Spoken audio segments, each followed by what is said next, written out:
Hello everyone, Namaste. Welcome to my channel. So my name is Dolmita Shukla and by profession I am an assistant professor. आज हम लोग बात करने वाले हैं 2025 के अप्रैल में जो यूपीपीजीटी का एग्जाम होने वाला है उसकी। तो अगर आपने यूपीपीजीटी के एग्जाम का फॉर्म फिल किया हुआ है और आपका सब्जेक्ट कॉमर्स है, so this is the place for you. आप ये वीडियो एंड तक देख लीजिएगा, आई एम श्योर आपके लिए बेनिफिशियल होगा।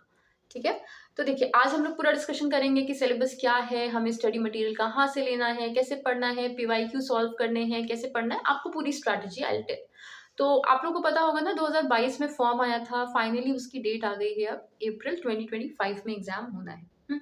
तो हमारे पास आप देखो ना तो अराउंड 3.5 मंथ्स का टाइम है, जो कि बहुत ज्यादा नहीं है बहुत कम भी नहीं है, इट्स गुड इनफ, अच्छी प्रिपरेशन हो सकती है। आपका सिलेबस आपने देखा होगा काफी छोटा सा सिलेबस है, ज्यादा अगर आप यूजीसी नेट वगैरह से कंपेयर करो या यूपीएचसीएससी वाले एग्जाम से अगर कंपेयर करो तो कंपैरेटिवली सही सिलेबस है आपका।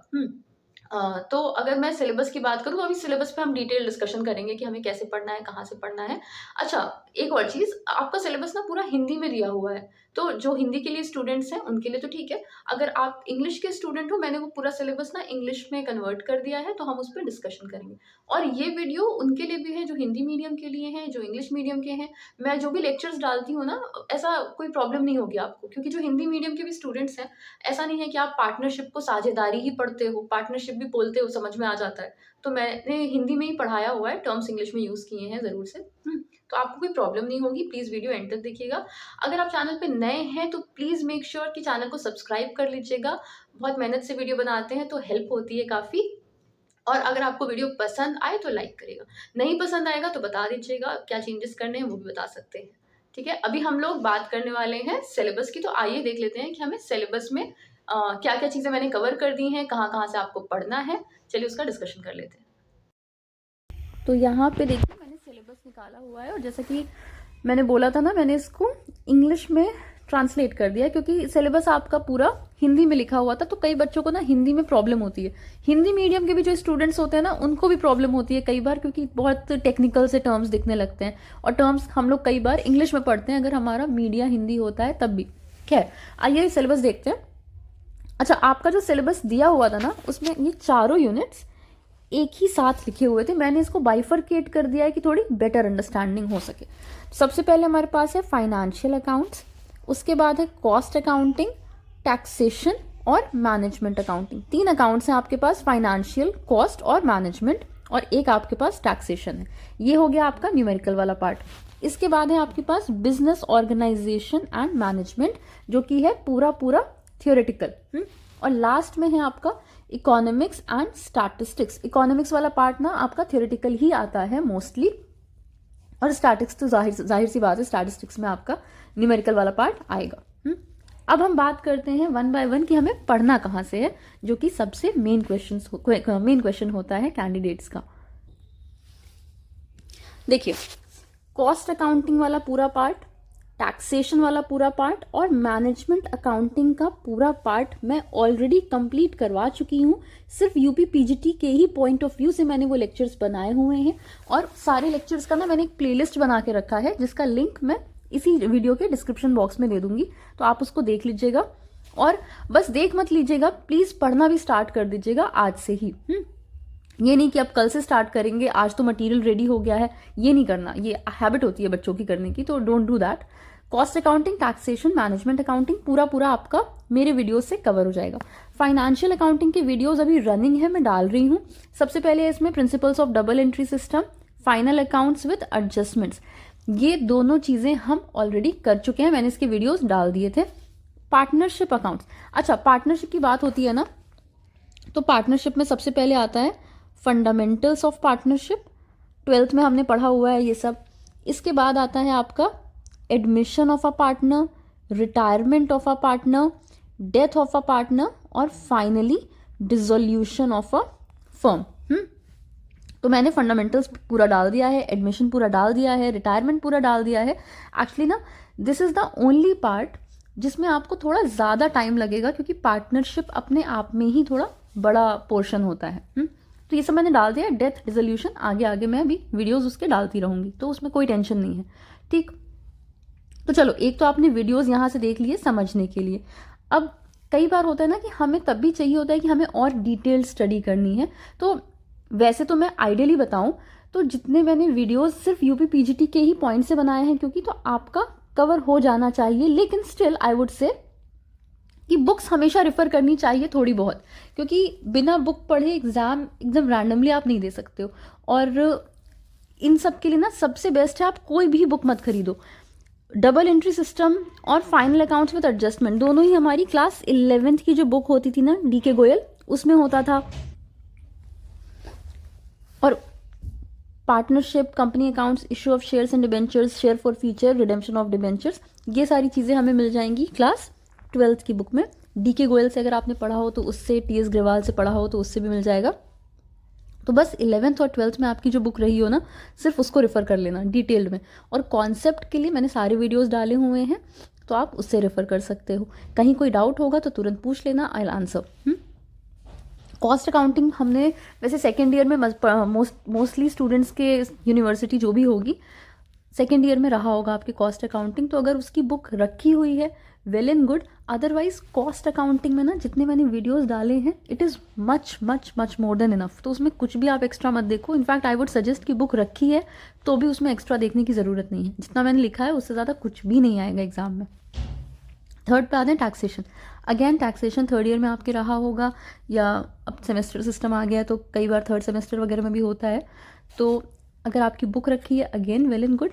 बट टैक्सेशन में आपको पता होगा ना असेसमेंट ईयर चेंज हो जाता है और बजट के साथ कई कई चेंजेस आ जाते हैं। तो टैक्सेशन में कुछ कुछ एस्पेक्ट्स आपके चेंज हो जाते हैं। तो मैंने टैक्सेशन के भी इतने पार्ट के जितने भी वीडियोस डाले हैं that is more than enough. उससे ज़्यादा आपको कहीं से पढ़ने की ज़रूरत नहीं है। हाँ, फाइनेंशियल अकाउंट्स में फाइनेंशियल अकाउंट्स में आई वुड डेफिनेटली सजेस्ट कि आपके पास 11th-12th की बुक है तो ज़रूर से रेफ़र करिए। बट कॉस्ट अकाउंटिंग के लिए या टैक्सेशन के लिए या मैनेजमेंट अकाउंटिंग के लिए भी जितने मैंने नोट्स दिए हैं या जितने लेक्चर्स दिए हुए हैं, जिसका लिंक मैंने डिस्क्रिप्शन में दे रखा है, उससे ज़्यादा कुछ भी पढ़ने की ज़रूरत नहीं है। वो फिर टाइम वेस्ट होगा। और अभी हमारे पास इतना टाइम नहीं है कि हम एक्स्ट्रा नहीं पढ़ना है। नॉलेज बढ़ाने के लिए तो भाई पूरी ज़िंदगी है, बट अभी हमें सिर्फ एग्ज़ाम पॉइंट ऑफ व्यू से पढ़ना है ना। तो इन 3 यूनिट्स के लिए आप सिर्फ लेक्चर्स पे डिपेंड कर सकते हैं। फाइनेंशियल अकाउंट्स के लिए भी आप लेक्चर पे डिपेंड कर सकते हैं, लेकिन आई वुड स्ट्रांगली सजेस्ट कि अपनी 11th-12th की बुक्स रेफ़र करिए और उससे भी क्वेश्चन सॉल्व कर लीजिए, आइडिया लगेगा। क्योंकि ना इस पे आप क्वेश्चंस करोगे ना, थोड़ा हैंड्स ऑन एक्सपीरियंस होता है। ऐसे मैंने क्वेश्चंस बहुत ज़्यादा नहीं कराए, सबके कुछ कुछ क्वेश्चंस ज़रूर कराए हैं। लेकिन जब आप ज़्यादा क्वेश्चंस करते हो तो आपको ज़्यादा आइडिया लगता है कि क्या चेंजेस हो सकते हैं, क्वेश्चन कितने टाइप का पूछ सकता है। तो इसके लिए आप बुक ज़रूर रेफ़र कर लेना। इसके बाद आते हैं बिजनेस ऑर्गेनाइजेशन एंड मैनेजमेंट। बहुत सिंपल सा टॉपिक है। 12th में आपने जो बिजनेस स्टडीज़ जो सीबीएसई के होंगे और अगर आईएससी के होंगे तो कॉमर्स, जो भी पढ़ा हो आपने उसकी बुक में मिल जाएगा आपको। ऑलरेडी आपको बहुत फेमिलियर नेम्स होंगे, आपने पढ़ा होगा साइंटिफिक मैनेजमेंट एफडब्ल्यू टेलर का, या जनरल मैनेजमेंट हेनरी फेयल का, एल्टन मेयो। मैनेजमेंट के बारे में आपको पढ़ना है। और थोड़ा बहुत कुछ एक्स्ट्रा चीज़ें हैं कि environmental pollution and industry, forms of business organisation जो हम 11th में पढ़ते थे, sole proprietorship, partnership, joint stock company, HUF, ये सारी चीज़ें। इसके भी मैं वीडियोस बना के डाल दूंगी आगे, बट ये आपको बहुत इजीली अवेलेबल हो जाएगा अपनी 11th-12th की बुक्स में। उससे ज़्यादा नहीं पढ़ना। देखो, आई एम जस्ट सेइंग कि आपको ओवर पढ़ाई नहीं करनी है। ये नहीं करना है कि अपना टाइम वेस्ट करना है एक्स्ट्रा पढ़ के कि चलो अब एफडब्ल्यू टेलर की पूरी हिस्ट्री ज्योग्राफी निकाल लेनी है। नहीं, बस काम का पढ़ना है कि साइंटिफिक मैनेजमेंट क्या होता है, इन्होंने क्या क्या प्रिंसिपल्स दिए थे, बस। तो सबके बारे में इतना ही पढ़ना है। आगे तो मैं वीडियोस बनाती रहूँगी, बट आप चाहिए तो आप अपनी 11th-12th की बुक से भी पढ़ सकते हैं। अगर नहीं है बुक कोई प्रॉब्लम नहीं, आप नॉर्मल इंटरनेट से भी पढ़ सकते हो आपको जो डेटा है। या फिर ज़रूरी नहीं है कि आप मेरा ही वीडियो देखो, कई और लोगों ने भी वीडियोस बनाए होंगे इस पर, तो आप वो भी देख सकते हो। आगे आते हैं इकोनॉमिक्स एंड स्टैटिस्टिक्स। देखो, ये थोड़ा सा फिर इम्पॉर्टेंट है। ये तो आपका हो ही जाएगा 5th यूनिट बहुत आराम से। इकोनॉमिक्स और स्टैटिस्टिक्स में कई बार बच्चों को प्रॉब्लम होती है। वैसे इसमें भी सब आपका 11th-12th वाला ही है। Scope of economics, relationship between trade and economics, indifference curve, laws of return, production function, theories of population, average and marginal cost, business cycle, national income. ठीक है, यहाँ तक आपका इकोनॉमिक्स का पार्ट है। सारी चीज़ें आपने 11th-12th में पढ़ी होंगी और 11th-12th की बुक है, आप आराम से उससे पढ़ सकते हो। नहीं तो मैं आगे इसके वीडियोस डालती रहूँगी। इसके बाद आपका स्टैट्स का पार्ट है। अच्छा, स्टैट्स में इसमें मेरे ख्याल से जो टाइम सीरीज़, इंडेक्स नंबर, ये सारी चीज़ें आपने शायद 11th-12th में ना पढ़ी हों, बीकॉम में ज़रूर पढ़ी होंगी। अगर बीकॉम में आपकी स्टार्ट्स रहा होगा ना, तो ये सब बीकॉम में ज़रूर होता है, या कोई और भी ग्रेजुएशन हुआ है आपका तो आपने उसमें ज़रूर से पढ़ा होगा। तो आप वो वाली बुक्स रेफ़र कर सकते हो, नहीं तो मैं आगे सबके ही वीडियोस डालूँगी, नहीं तो आप यूट्यूब पे दूसरे भी चैनल्स देख सकते हैं जिन्होंने ये वीडियोस डाले हों। लेकिन बहुत ज़्यादा इसके लिए परेशान मत होना कि हम स्टैटिस्टिक्स की अलग बुक ले लें, इकोनॉमिक्स की अलग बुक ले लें। मेक श्योर कि आप 11th-12th में जिस बुक से पढ़ते थे, जिन बुक्स को रेफ़र करते थे ना, वहीं से आता है पेपर भी। कॉन्सेप्ट आपका क्लियर रहेगा, किसी भी बुक से पढ़ोगे या किसी भी चैनल से पढ़ रहे हो, किसी भी कहीं से भी पढ़ रहे हो, आपका कॉन्सेप्ट अगर एक बार क्लियर है तो उसके बाद फिर आप एग्ज़ाम में क्वेश्चन बना लोगे बहुत आराम से। तो आपका देखो, अब अभी से आज से पढ़ाई करनी है आपको, ये बात दिमाग में बैठा लेना, कल से नहीं, आज से, ठीक है।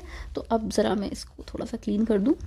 अब देखो, अगर आपको आज से पढ़ना है तो आप ऐसे निकालना कि हम एक यूनिट स्टार्ट करें और उसको ख़त्म कर दें, ठीक है। एक यूनिट स्टार्ट करें और ख़त्म कर दें। Cost accounting, taxation, management accounting, तीनों यूनिट्स के सारे वीडियोस मैंने अपलोड कर दिए हैं ऑलरेडी। डिस्क्रिप्शन में मैंने लिंक भी दे दिया है। तो अगर आप ये तुरंत नहीं कर रहे हैं, मतलब आप प्रोक्रास्टिनेट कर रहे हैं, तो ये आपकी गलती है। आपके पास स्टडी मटेरियल है, मैंने दिया हुआ है पूरा, ठीक है। तो इसमें बिल्कुल भी प्रोक्रास्टिनेट नहीं करना है, अभी से इसकी पढ़ाई स्टार्ट कर देनी है। फाइनेंशियल अकाउंट के भी 50% नोट्स मैंने दिए हुए हैं, बाकी के मैं अभी रनिंग है, डालती रहूँगी। बट आई वुड सजेस्ट कि अगर आपको मान लो आपका मन इससे भी पढ़ने का, आप किसी और का भी वीडियो देख सकते हो, कोई प्रॉब्लम नहीं है ना। और इसके लिए 11th-12th की बुक्स रेफ़र करनी है, इन चारों यूनिट्स के लिए कुछ भी नहीं रेफ़र करना है। मेरे वीडियोस मोर देन इनफ है। और सिर्फ इसलिए नहीं बोल रही हूँ कि आप लोग मेरे वीडियोस देखते रहो, जेन्युइनली बोल रही हूँ, आप लोग देखोगे भी ना तो आप लोगों को लगेगा कि अच्छा इतना इनफ है। बिजनेस ऑर्गेनाइजेशन आप लिटरली कहीं से पढ़ सकते हो, अपनी 11th-12th की बुक से, और नहीं तो मैं इसके भी वीडियोस डालती रहूँगी आगे। इकोनॉमिक्स एंड स्टैटिस्टिक्स अगेन अपनी सिर्फ 11th-12th की बुक से पढ़ सकते हो। स्टैटिस्टिक्स में आई एग्री, कुछ चीज़ें बाहर की हैं, तो मैं इसकी वीडियोस भी बहुत जल्दी डाल दूँगी। नहीं तो आपको पहले पढ़ना है, मेरे वीडियो डालने से पहले आई एम श्योर कई लोगों ने डाले होंगे। तो बिल्कुल इसके लिए परेशान होने की ज़रूरत नहीं है कि हमें बहुत पैसे खर्च करने हैं किसी एग्ज़ाम के लिए, बहुत सारी बुक्स खरीदनी है। एक भी बुक नहीं खरीदनी है, 11th और 12th की सारी बुक से सारा काम हो जाएगा। अगर वो भी बुक नहीं है आपके पास, आपने बेच दी या किसी को दे दी, तो अरेंज कर लो। कॉमर्स फील्ड के ही हो अगर, तो 11th-12th की डीके गोयल अरेंज करना या बिजनेस स्टडीज़ की बुक अरेंज करना कोई बहुत बड़ी बात, मुश्किल बात नहीं होती है, हो जाता है अरेंज। नहीं तो सेकेंड हैंड बुक्स बहुत ईजिली मिल जाती हैं मार्केट में। Second hand, third hand, fourth hand सब मिलती है आजकल। टैक्सेशन की पुरानी बुक्स लेने की ज़रूरत नहीं है, असेसमेंट ईयर चेंज हो जाता है, ठीक है। आई होप इतनी बात आपको क्लियर हो गई होगी सिलेबस से रिलेटेड। तो सिलेबस की बातें हमने कर ली, आपको सिलेबस समझ में आ गया होगा। आधे से ज़्यादा सिलेबस मैंने कवर कर लिया हुआ है, न्यूमेरिकल वाला पार्ट मोस्टली कवर कर लिया, जिसमें बच्चों को ज़्यादा प्रॉब्लम होती है। देखो, मुझे भी पता है कि बिजनेस ऑर्गेनाइजेशन ना आप कवर कर सकते हो, ऐसा नहीं है कि अगर मैं नहीं पढ़ाऊंगी तब भी आप पढ़ लोगे, ऑल्दो मैं उसके भी लेक्चर्स अपलोड कर दूंगी। लेकिन बच्चों को प्रॉब्लम कहाँ होती है? अकाउंट्स में, management accounting, financial accounting, taxation, cost accounting, इन सब में प्रॉब्लम होती है। उसके सारे वीडियोस ऑलरेडी पड़े हुए हैं। तो अब कोई बहाने नहीं बनाने हैं कि हमारे पास मटेरियल नहीं है तो कहाँ से पढ़ें, कैसे पढ़ें, कल से स्टार्ट करेंगे, नहीं। आज से स्टार्ट करना है, अभी से स्टार्ट करना है। और एक एडवाइस दूंगी मैं, अगर आप जॉब करते हैं तो भी आप मेक श्योर कि एटलीस्ट दिन के 2 वीडियोस देख लीजिए along with making the notes.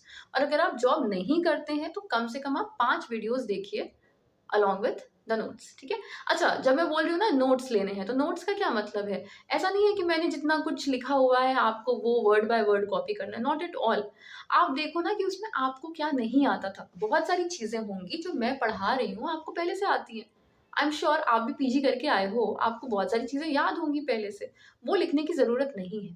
कुछ चीजें होती है ना हमारे दिमाग में सेट होती हैं कि हमें याद है अच्छे से। अगर आपको अकाउंटिंग के गोल्डन रूल्स अच्छे से याद है, या फिर आपको याद है कि इनकम टैक्स में 5 हेड्स ऑफ इनकम होती हैं, या आपको सैलरी एकदम अच्छे से आती है, तो वो आप बस रिवीजन के लिए देख लो।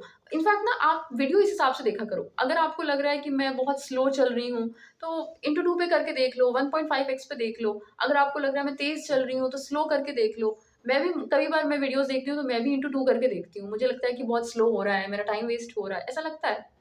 या कई सारे टॉपिक्स होते हैं ना कि हमें आइडिया है उसका, बस थोड़ा बहुत देखने के लिए देख रहे हैं, तो हम बहुत टाइम नहीं देना चाहते अपना। तो ऐसे के लिए ना फास्टर देख लिया करो। बट आपको नोट सिर्फ उन चीज़ों के लेने हैं जो आपको नहीं आता, which is a brand new information for you. आपको वो चीज़ या तो याद नहीं रहती, या तो आपने सुनी ही नहीं थी पहले। तो ऐसी कोई चीज़ है ना, तो उसको लिख लो। उससे क्या होता है ना, एग्ज़ाम टाइम में आप ऐसे तो नहीं बैठोगे कि दोबारा से चलो सारे वीडियोज़ देख लेते हैं, ये सारी किताबें दोबारा से उठा के फिर से पढ़ाई करेंगे। नहीं, हम लोग क्या करते हैं, एग्ज़ाम से थोड़े टाइम पहले हम मॉक टेस्ट देंगे, प्रीवियस ईयर के क्वेश्चन सॉल्व करेंगे, और जो हमने अपने थोड़े बहुत के नोट्स बनाए हुए हैं ना, उसको पढ़ लेंगे। ऐसे में क्या होता है कि हमारे लिए जो पार्ट डिफ़िकल्ट था, वो हमने अलग से लिखा हुआ था। अब क्या हो गया, री-रिवाइज़ हो गया। हमने उसको दोबारा से री-रीड कर लिया, रिवाइज़ कर लिया, तो अब हम एग्ज़ाम में जाएँगे ना, तो हमें याद रहेगा। और एग्ज़ाम से पहले मेक श्योर, जिसको थोड़ा बहुत एग्ज़ाम में प्रेशर लगता है ना कि ऐसे अपने आप डर जाते हैं, कुछ है नहीं, आंसर आता हुआ आंसर गलत कर रहे हैं, सिली मिस्टेक कर रहे हैं, उनके लिए बहुत इम्पोर्टेंट है कि आप लोग मॉक टेस्ट देना स्टार्ट कर दीजिए। अभी नहीं, थोड़ी बहुत एटलीस्ट 50% सिलेबस पढ़ लो, तब मॉक टेस्ट देना। नहीं तो फिर लगेगा कि अरे हमें तो कुछ आता ही नहीं है, बिना बात के मोरल डाउन करने की ज़रूरत नहीं है। तो आप थोड़े बहुत एटलीस्ट 3-4 यूनिट्स कंप्लीट कर लो, उसके बाद मॉक टेस्ट देना। तो उससे ना हैबिट लगती है। आप जितने ज़्यादा मॉक टेस्ट दोगे, उतनी ज़्यादा हैबिट लगेगी। एग्ज़ाम में बैठोगे, बहुत कैजुअल रहोगे, और तो पेपर ना अच्छा जाने के चांसेस ज़्यादा होते हैं।